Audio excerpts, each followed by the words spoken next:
back to Super Scientists. Today we're going to have a look at space, and we're going to do some practical, fun and exciting science activities to do with space.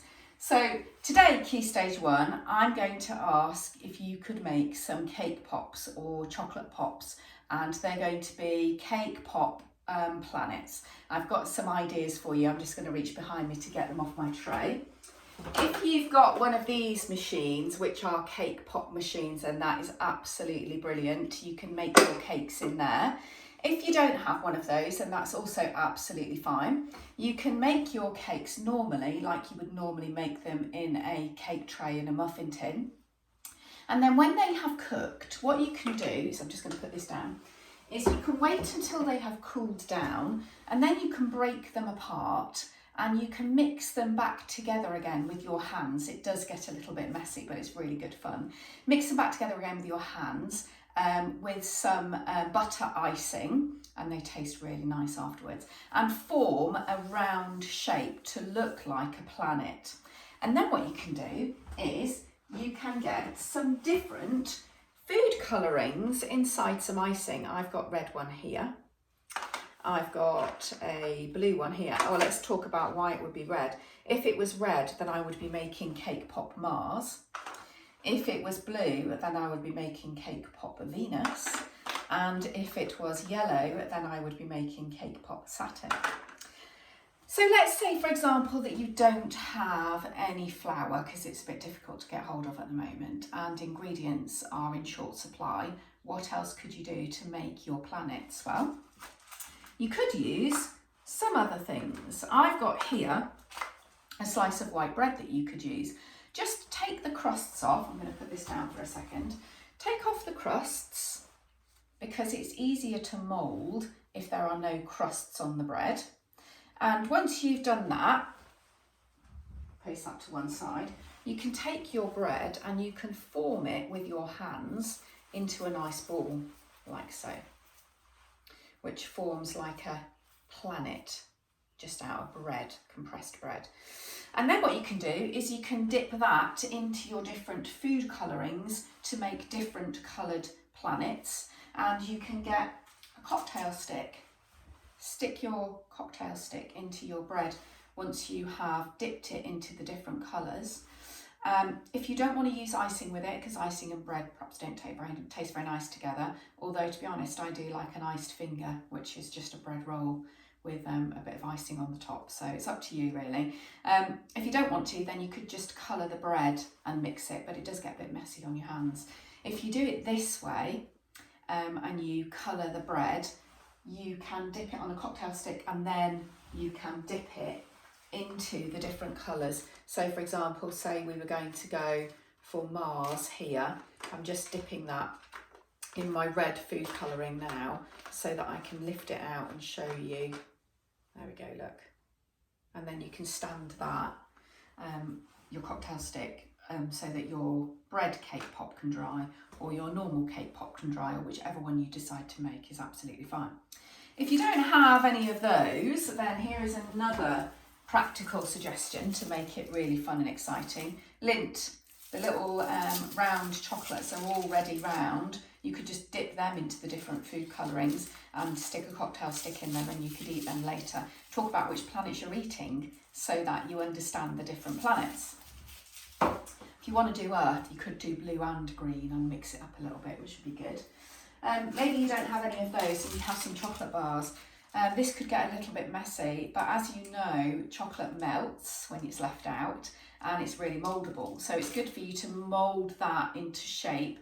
You could do it inside the wrapper, which I'm going to have a go at now. If you open the wrapper a little bit, just to release some air, so that it's easier for you to compress it, then you should be able to use your hand, if you squeeze really tightly, to compress your Snickers bar or Mars bar or Milky Way or whatever you decide to do into a ball, and then you can just peel the wrapper off. You've got to squeeze really tightly. You could do it with the wrapper off if you want to, but it's going to get really messy and that's entirely up to you. So now I've got a Snickers ball. Just peel the wrapper off, dip it into the different colours again, and you will have your different chocolate planets. Again, if you don't have any of those, then you could mix a little bit of melted chocolate with some Cocoa Pops, which I've got here, or some Choco Pops. Either is fine. And once you mix those together with some molten chocolate, you can mould them into a shape, into a ball, and then leave them to dry. And it's like cake pop Rice Krispie cakes, and then you can dip them into the different colours to make your different planets, which is also great. Okay, so there's lots of activities there, Key Stage 1, that you can do to make your planets. Key Stage 2 then, you could have a go at doing that too, but you could also look at making the planets and putting them in order. Just going to reach for my pen, which is here.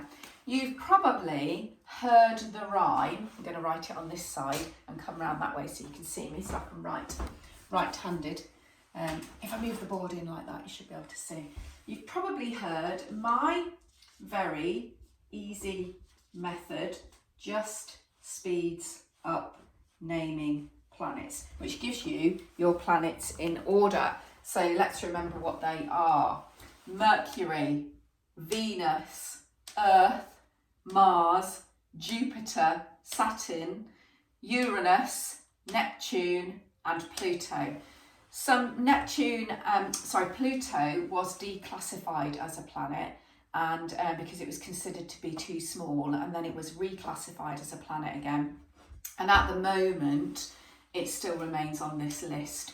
So if you were going to make these planets, then you could also have a go at doing it with balls. Now, the sun at the centre of the solar system is the largest star. You could use your largest ball for that. If you've got a big yellow football, then that would be great. You could use that. And then you could use smaller balls coming out to indicate the planets. And you could go for a tennis ball, a ping pong ball, a marble, and you can go through the different sizes. Make sure you download the worksheets so that you can have a look at what the sizes ought to be so that you could lay them out on your lawn. The other option that you could do is you could do paper mache. Paper mache is quite easy without glue. You can just do it with flour and water, and you can just mix a paste together. And if you get strips of paper and you put your flour and water over the strips of paper and mould them into a particular shape and then leave them somewhere warm, they will dry in that shape, and then you can paint them afterwards. So that's another option. It's a little bit messy and it's a little bit more time consuming, so make sure you ask mum and dad if you can do that first. Finally, Key Stage 3, you can have a go at all of those activities, but you could also try to understand the difference between stars, galaxy and Milky Way, which is on the Key Stage 3 science curriculum. So let's have a little chat about those. You've probably heard of a famous scientist called Galileo. Well, Galileo spent a lot of his time looking into space and looking at the sun. In fact, it was believed that Galileo went blind as a result of looking at the sun, but he didn't go blind actually until nearer his death, and that was 2 decades after he had finished looking at the sun. It may have been a contributory factor, because as you know, when you look at the sun, you do get sunspots in front of your eyes and it's really dangerous, so you mustn't do that. Anyway, when Galileo was looking at the sun, he did notice that the spots on the sun never appeared to be in the same place. And when he was looking through his telescope, the spots seemed to move. And that indicated to him that the sun was not stationary and that it was a moving object in the sky. And we have actually since then discovered that stars are not stationary, they are moving objects. So the sun is the largest star in our solar system, and it's also important to point out that stars are large balls of gas. And as they're large balls of gas, they produce lots of energy, and that energy is in the form of heat and light, which is why they shine. So that's what stars are. Also, we talk about the distances of stars in terms of light years, and that's what scientists describe when we talk about how far apart stars are. When you look up at the sky, you think that stars are actually really close together, but they're not. They're actually quite far apart.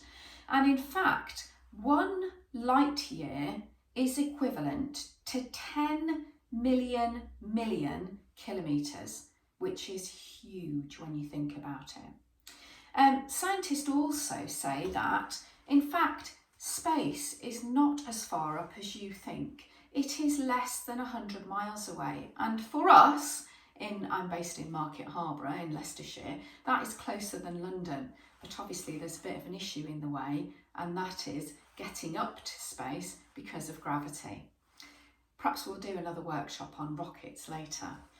However, when we talk about galaxies, we talk about them as large groups of stars. So that is known as a galaxy. And now we have an indication of how many stars are up there and how big space is if I tell you that there are approximately 1 billion galaxies in a thumbnail of sky. So if you go like that and put your thumbnail up to the sky, then that's how much is hidden behind your thumbnail. It is huge. It makes us feel really small and insignificant. And actually space is vast. It's huge. So galaxies are large groups of stars. And then finally, we have the Milky Way. The Milky Way is where the Sun and the Earth currently exist. And in fact, you've probably noticed it, if I draw it on here, in a sort of a swirly shape. And there is the Sun in the centre there, and then planets coming off here, and then lots of stars around here, and then in a swirly shape, it's known as the Milky Way. Okay, it looks a little bit like that. So that's stars, galaxies, and the Milky Way. And Key Stage 3, don't forget to have a go at doing the cake pops, the balls in order across the lawn, and the paper mache planets, and download the worksheet on the difference for stars, galaxies, and Milky Way. Okay, finally then, Key Stage 4, we're going to have a look at how the solar system formed. And Key Stage 3, by all means, stay tuned in if you want to learn a little bit more. We're also going to talk about the birth of a star, and we're also going to look at what a protostar is, and this is on the physics and double science GCSE curriculum. I'm just going to turn the board around so you can see it, and I'm going to do a little bit of writing on there. So I'm going to come this side again, sorry to have my back to you. I'll just move this in a little bit more so you can see, there we go. So I'm going to wipe this board so that we can do a little bit of writing on there about how it was all formed. I'm going to move that so you can see both of me now. Okay, so Key Stage 4, we're going to talk about how the Earth was formed. If I draw a ball like that in the middle and tell you that that is the Sun, okay, and surrounding that Sun was lots of cloud and dust in this area here. This is all the cloud and this is all the dust. Okay, we'll do little dots like that with the Sun in the centre. So cloud and dust and lots of particles. Basically, this cloud is spinning at present, okay? We imagine it spinning and spinning and spinning. And due to the centre of gravity and the spinning of that cloud, what happens is the gas, the dust and the rock have a gravitational attraction. Okay? We'll write that there, gravitational attraction. Now, that gravitational attraction means that all of these bits of particles all get pulled together, okay? And what happens is you get some ice formation and you get dust particles. And what happens is the heat from the Sun, which radiates a lot of heat coming out of it like that, evaporates the ice. So that ice evaporates, yeah, leaving no water there anymore. And then what happens is the gas escapes, leaving just the rock. So that is how the planets were formed. There we go.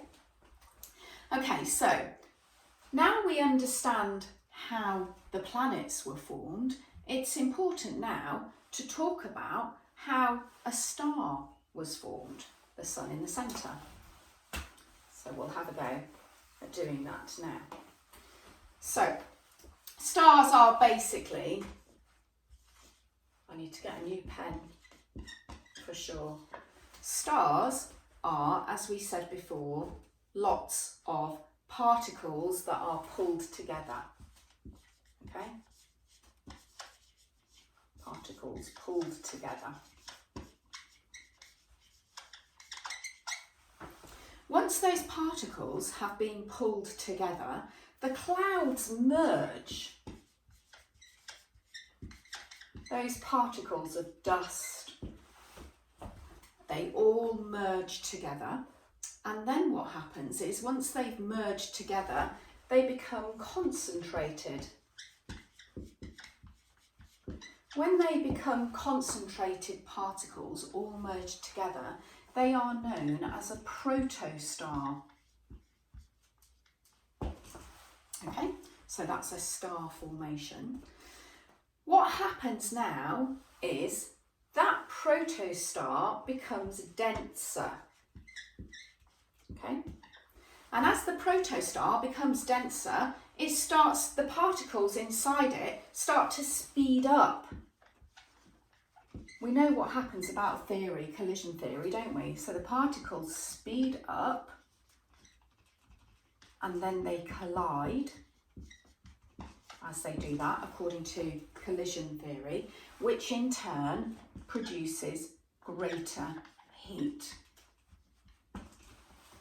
So now that we've got that, the star has to transfer that energy. So it transfers that energy from potential gravitational energy, or potential gravitational to, let's write that here, potential gravitational energy. It has to transfer that energy now to thermal store.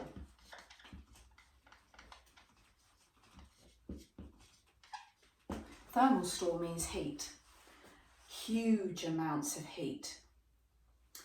If we think of the sun, it's a gigantic nuclear furnace.